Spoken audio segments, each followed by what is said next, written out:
அன்பு நெஞ்சங்களுக்கு நம்ம வீட்டு ஹெல்த்தி லஞ்ச் மெனு என்னன்னு பார்த்தீங்கன்னா பப்பாயா, அது கூட கத்திரிக்காய், உருளைக்கிழங்கெல்லாம் போட்டு ஒரு அருமையான பொரியல், அது கூடவே சிறுகீரை கடையல், கீரை கடையல், வெறும் ரசம், வீட்டில் பெரையூற்றின தயிர்.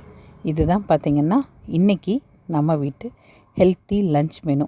சுட சுட அது கூடவே வெள்ளை சாதம். நான் போடுற லஞ்ச் மெனுவில் பார்த்திங்கன்னா ஒன்லி வெஜிடேரியனாக இருக்குது. நிறைய பேர்த்துக்கு அந்த டவுட் இருக்கும், இவங்க நான்வெஜ் சாப்பிட மாட்டாங்களான்னு. அப்படியெல்லாம் இல்லைங்க, நான்வெஜ்ஜும் ஒரு பிடிப்போம். பட் இப்போ கொஞ்சம் கோயில்களுக்கெல்லாம் போகிற வேலை இருக்கிறதுனால அதிகம் நான்வெஜ் எடுக்கிறதில்ல, செய்கிறதில்ல. ஆனால் நம்மளோட சேனலில் பார்த்திங்கன்னா நாட்டுக்கோழி குழம்பு, அப்புறம் மட்டன் பிரியாணி, மட்டன் குழம்பு, மட்டன் ரசம் எல்லாமே வீடியோஸ் நிறையா போஸ்ட் பண்ணியிருக்கேன். வேணுன்னா அதை போய் பாருங்கள். இனி நான் செய்கிற நான்வெஜ் ஐட்டங்களையும் நான் உங்களுக்காக ரெசிப்பியாகவும் எடுத்து போடுறேன். உங்களுக்கு எப்படி வேணுமோ அது மாதிரி போட்டு கொடுக்குறேன்.